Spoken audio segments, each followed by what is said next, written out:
RJD के जो नेता हैं वो इस वक्त हमारे साथ जुड़ गए हैं, शक्ति यादव। शक्ति यादव जी, आपका बहुत बहुत शुक्रिया न्यूज़ 24 में। जानना चाहेंगे, ये जो गड़बड़ियां सामने आ रही हैं, हमारे सहयोगी बता रहे हैं कि एक ही विधानसभा से ये गड़बड़ियां सामने आ गई, जिंदा लोगों को मृत, मृत लोगों को जिंदा बताया जा रहा है। वोटर लिस्ट में जो बड़ी गड़बड़ियां सामने आई है, हालांकि चुनाव आयोग ये कह रहा है कि ये नॉर्मल है, क्या कहेंगे?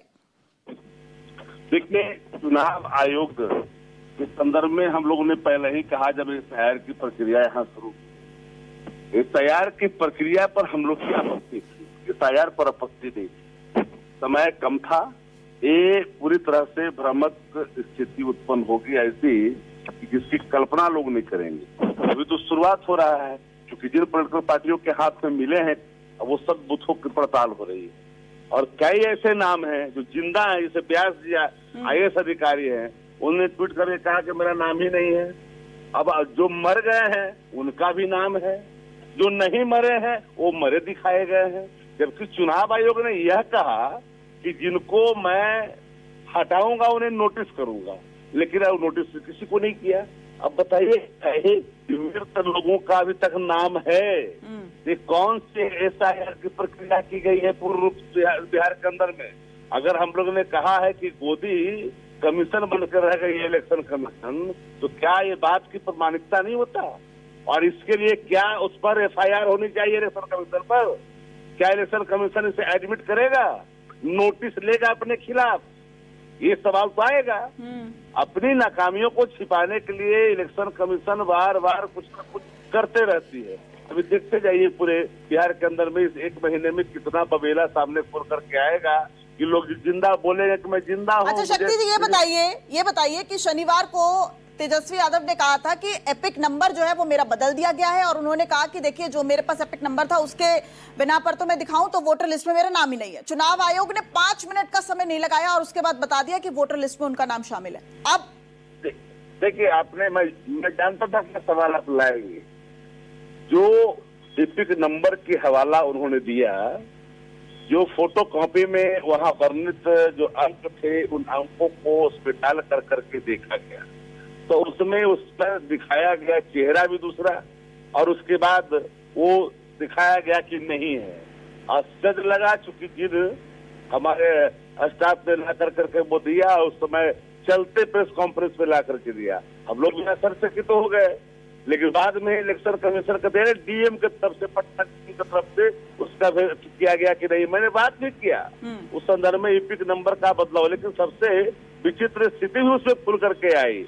आपने नंबर तो बदला, ठीक है भैया, आपने माना कि आपका है वो मान लिया, लेकिन सबसे महत्वपूर्ण पहलू इसमें यह है कि आप बूथ नंबर बदल दिया आपने।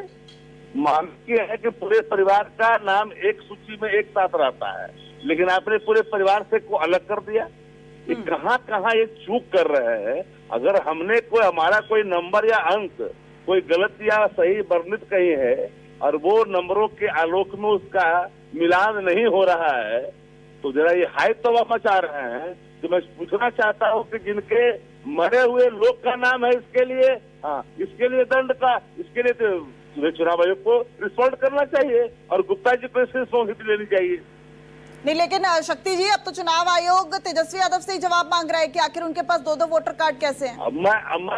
हम लोग मांग रहे हैं जवाब। जो लोग मरे हुए लोगों का नाम रखते हुए, इसके लिए गुप्ता जी से मांग रहे हैं जवाब, दे जवाब। हम लोग ही मांग रहे हैं जवाब। अरे भैया, कोई एपिक नंबर में कोई बदलाव या कोई फोटो कॉपी में नंबर इधर का उधर हुआ, उस आलोक में दूसरा कैसे आपका वोटर ID कार्ड दिखने लगा? यह भी अपने आप पे हास्यास्पद है ना। कई तरह के हमने तो इन बातों को पहले ही माना है कि भाई इलेक्शन कमीशन की तरफ से कई तरह की त्रुटियां आ रही है खुल कर करके, क्योंकि एफआईआर में हड़बड़ियां दिखाई गई है। टिप्पा लगा करके लोगों ने फॉर्म ले लिया और अब लोगों से 11 दस्तावेज मांग रहे हैं। अब देखेंगे कई तरह की बातें खुल करके आएगी। अभी तो शुरुआत है। पटना में, पूरे बिहार में पानी भी पड़ रहा है, जबरदस्त बारिश हो रही है। तो बारिश जब हो रही है तो एफआईआर के सत्यापन में भी कई तरह के झंझावात होंगे, लेकिन जब खुलेगा, एक से एक राज्य खुलेगा, आपको प्रतिदिन सवालों से जूझना भी पड़ेगा। अच्छा, अभी शक्ति जी हमारे सहयोगी बता रहे थे कि उसमें गिरिराज सिंह के एक रिश्तेदार जो है वो भी शामिल है, उनके साथ भी गड़बड़ी हुई है। हम तो कह रहे हैं गिरिराज से भाजपा के सांसद दिल्ली में भी नाम है, पटना में भी नाम है, भाजपा चुप्पी साधे हुए। तो रिपीट है भैया। हम तो कोई सवाल एकदम नहीं खड़ा हम तो सिर्फ त्रुटियों के संदर्भ में इलेक्शन कमीशन जिस बात को जोर दे करके इस अवधि में करने का निर्णय लिया था और भरोसा दिया था, उन सवालों पर तो बोल रहे हैं। ठीक है शक्ति जी, बहुत बहुत शुक्रिया आपका न्यूज़ 24 से जुड़ने का और इस तमाम जानकारी के लिए। और